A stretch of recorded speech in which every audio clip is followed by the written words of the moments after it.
नमस्ते. मी नयन madam सर्वांचे MPSC फॉर्म्युलावरती सहर्ष स्वागत करते. आजचा आपला टॉपिक आहे राज्याचा महाधिवक्ता. राज्याच्या महाधिवक्त्याचे प्रकरण आहे प्रकरण 2 भाग 6 कलम 165. महाधिवक्त्याची नियुक्ती हे राज्याचे राज्यपाल करत असतात. महाधिवक्ताची पात्रता: भारताचा नागरिक असावा, न्यायिक पदावर 10 वर्ष काम केले असले पाहिजे किंवा उच्च न्यायालयामध्ये त्याने 10 वर्ष वकिली केलेली पाहिजे, ही घटनेत पात्रता सांगितली आहे. त्यानंतर त्याचा कार्यकाळ पाहणार आहोत. त्याचा कार्यकाळ घटनेत सांगितलेला नाही. पदच्युतीची कारणे आणि प्रक्रियाही दिलेली नाही. राज्यपालाच्या मर्जीवर तो आपले पद धारण करतो. राज्यपाल त्याला केव्हाही पदावरून मुक्त करू शकतात. तो राज्यपालांना आपला राजीनामा देऊनही पदमुक्त होऊ शकतो.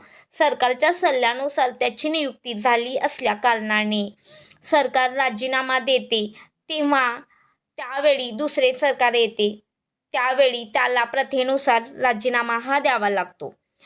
हे समजायला तुम्हाला गरजेचं आहे की राज्यपालाच्या मर्जीवर तो पदग्रहण करत असतो. तो राजीनामा देऊनही पदमुक्त होऊ शकतो आणि ज्यावेळी नवीन सरकार येतं तेव्हा त्याला प्रथेनुसार हा राजीनामा द्यावा लागतो, कारण जुन्या सरकारने त्याची नियुक्ती केलेली असते. त्यामुळे यापुढे आपण पाहणार आहोत ते म्हणजे त्यांचे वेतन काय आहे, किती आहे किंवा घटनेत त्याचा काही उल्लेख आहे की नाही. चला पुढे. तर वेतन, महाधिवक्त्याचे वेतन हे घटनेत सांगितलेले नाही. राज्यपालांनी नियुक्त केले असल्याने राज्यपाल त्याला जे वेतन देतील ते त्याला घ्यावे लागते.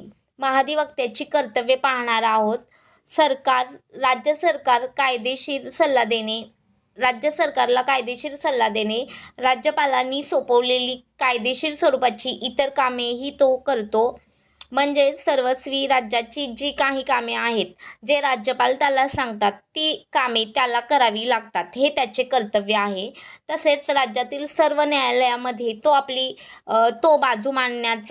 त्याला बाजू मांडण्याचा अधिकार दिलेला आहे. विधिमंडळाच्या दोन्ही सभागृहाच्या कामकाजात किंवा ज्या समितीचा तो सदस्य असेल त्यामध्ये देखील बाजू मांडण्याचा आणि सहभागी होण्याचा अधिकार त्याला आहे, पण तो त्यामध्ये मतदान करू शकत नाही. तसेच विधिमंडळाच्या सदस्यांना मिळणारे सर्व विशेषाधिकार, फायदे, संरक्षण हेही त्याला मिळतात. हे विधान तुम्ही लक्षात ठेवा, कारण परीक्षेच्या दृष्टीने तुम्हाला सेंटेन्स स्वरूपामध्ये हे वाक्य रचना पडत असते. जसं की त्याला न्यायालयामध्ये स्वतःची बाजू मांडण्याचा अधिकार दिलेला आहे.